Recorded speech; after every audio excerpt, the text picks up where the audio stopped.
Welcome back to the AI Native Advisor brought to you by Impruve. I'm Mike, I'm Danny. and today we're going to talk about relationship management in this era of AI and where we think the incumbents, who perhaps move slower, right, to innovate, will be exposed to wedge opportunities into long-term relationship management from the hungry, scrappy up-and-comers.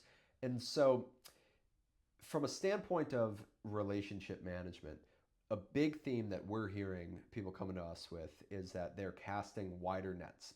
So, in the previous world where, hey, the advisor is, a big dog at Goldman Sachs and they only work with somebody who has 10 million in assets.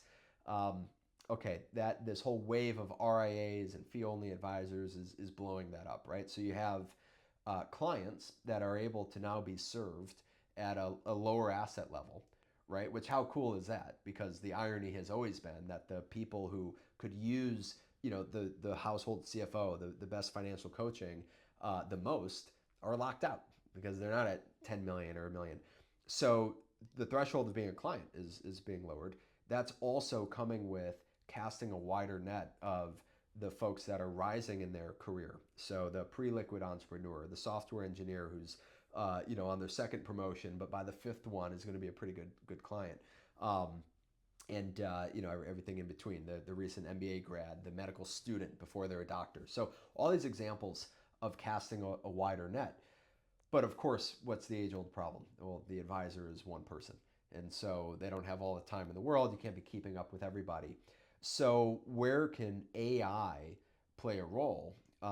We think there's obviously a lot of opportunities. So, all right, Danny, one project and pillar of projects that we've been working on at Impruve is this concept of relationship intelligence. Our pillar of relationships IQ is a big focus for us.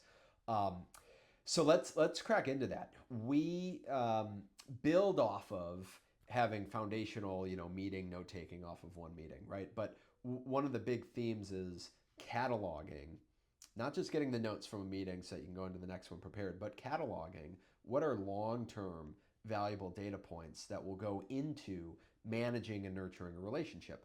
So the catalogs include things like the rapport catalog, right? 18 months ago, I heard the dog's name. Okay, well, I want to never forget the dog's name, right? Favorite sports team. Certainly, we've got family dynamic.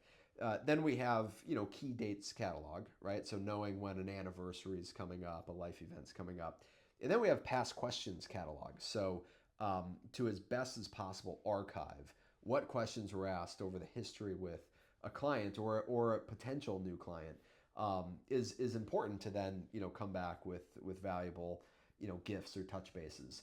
So on this point though, if I'm an advisor and I have 500 relationships or people in my lead list, going to the CRM to then go check through, that's like the age old problem where, like, okay, what do I do next? So something I know you've been focused on is, can the system come to me? So that I wake up in the morning and you tell me, the AI tells me, here's who's due to catch up and here's why. So there's a lot of variables that go into creating that sleek, kind of clean, sit down, oh, here's who's due and here's what I should talk about. So behind the scenes, all right, Danny, walk us through, like, what type of database design, what type of catalogs have to be built? Like, it's sort of this nirvana state that I just described. How do you start to address building that system? Yeah, I mean, so there's like the basic stuff, which is like, all right, you need to know when to check in with a client or, sorry, a relationship, anyone, Yeah.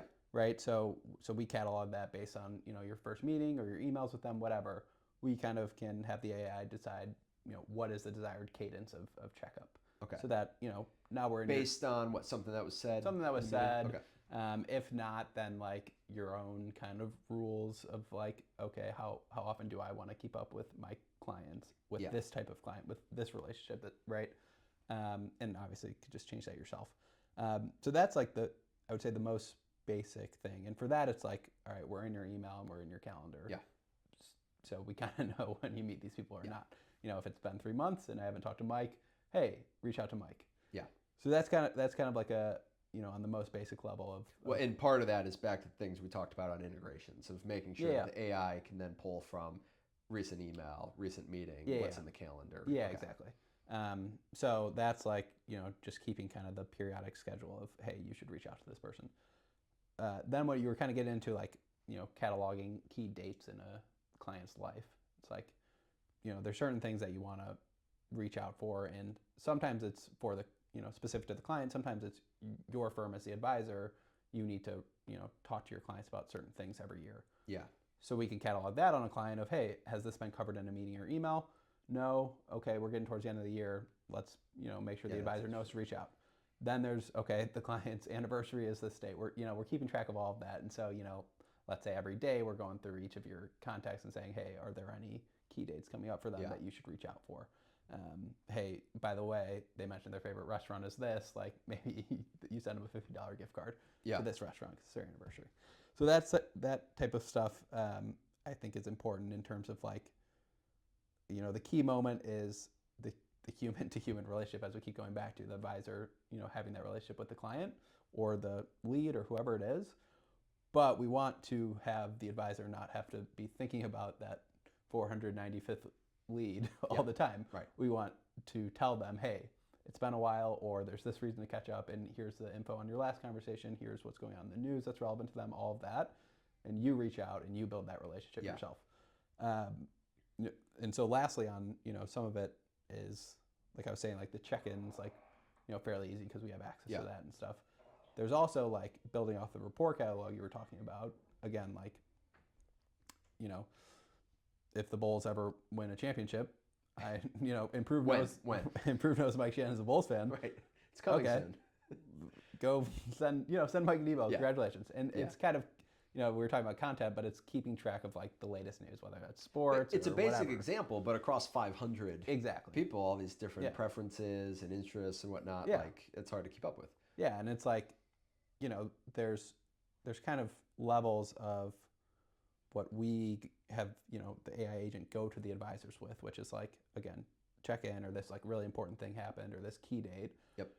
And then there's also like a deeper layer where if you're the advisor and you decide you have, a half hour free, Yeah. and you want to go through your relationships and have easy, up-to-date information of why you should reach out to them, Yeah. whatever, Yep. then you can kind of go through that, and we can find kind of, not as major but smaller reasons to reach out as well and build that relationship trust. Yeah. I kind of think of it like this game of, I hate to call it game, but so everybody wants to grow their AUM, right? That's the obvious, right? Oh, well, we want to grow the business, of course. In this world, and we'll have other episodes where we kind of break down this this big question of like the AI only advisor, right? It's the robo advisor of old, but it is a new era where more and more can be done by AI. But the argument of like, does AI replace an advisor? Does the advisors stay relevant? And we think they stay relevant, and it's all based in relationship trust.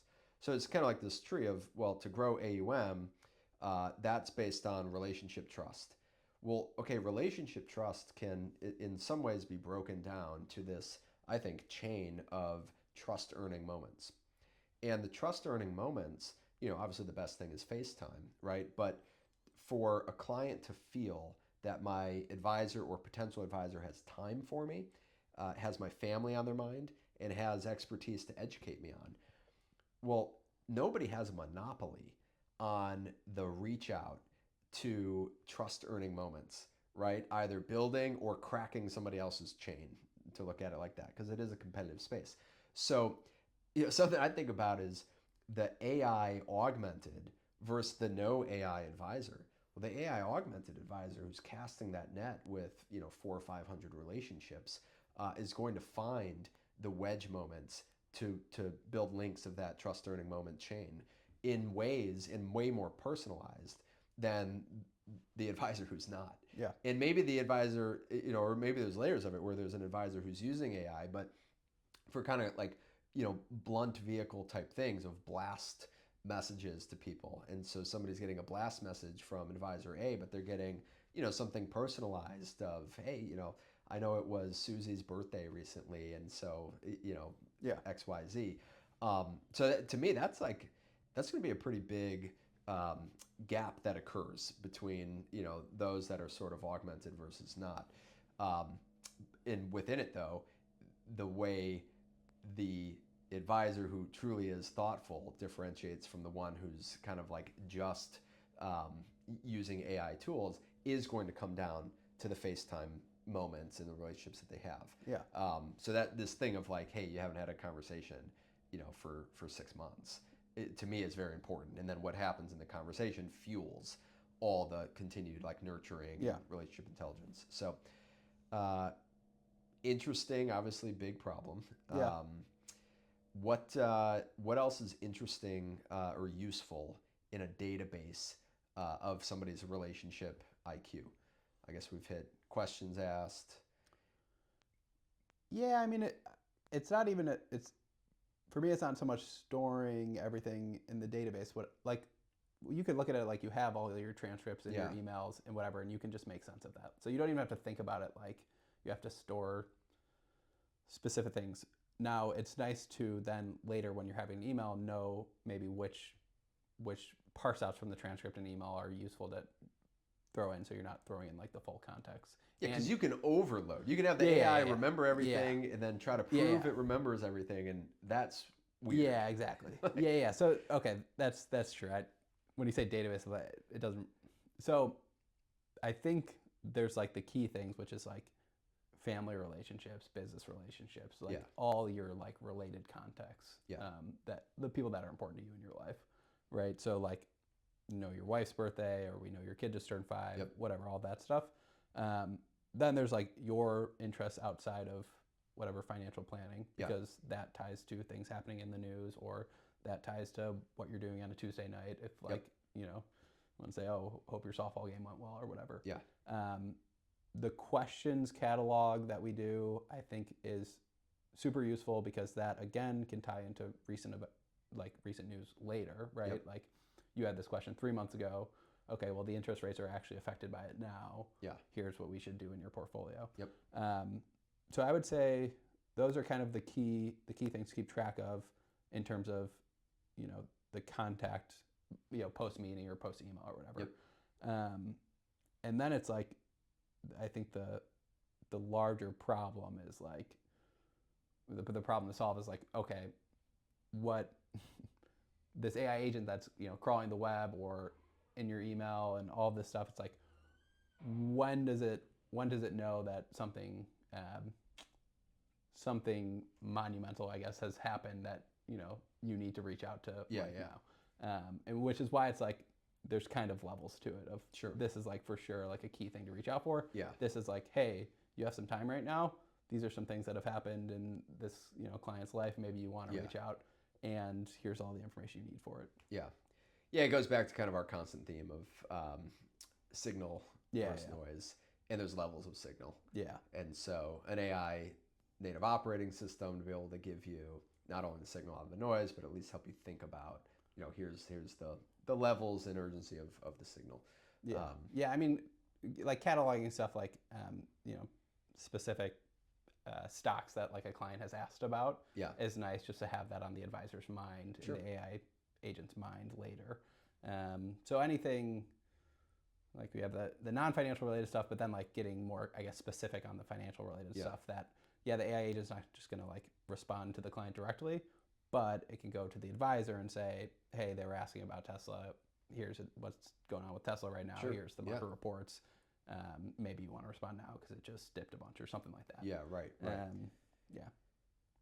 Yeah, and I guess then the fear side of if you didn't reach out, but then somebody else who's not their advisor that also knew that they were interested in Tesla reached out. Now that client, wait a minute, why? How come Bob is thinking about me and Bill, who's my actual advisor, is not thinking? Well, like, there's also, and there's cool things with like, every advisor has whatever different strategies for investment, but let's say you have a client that doesn't want any international, but you as an advisor just kind of you have let's say a 5-fund approach and 20% international. Yep.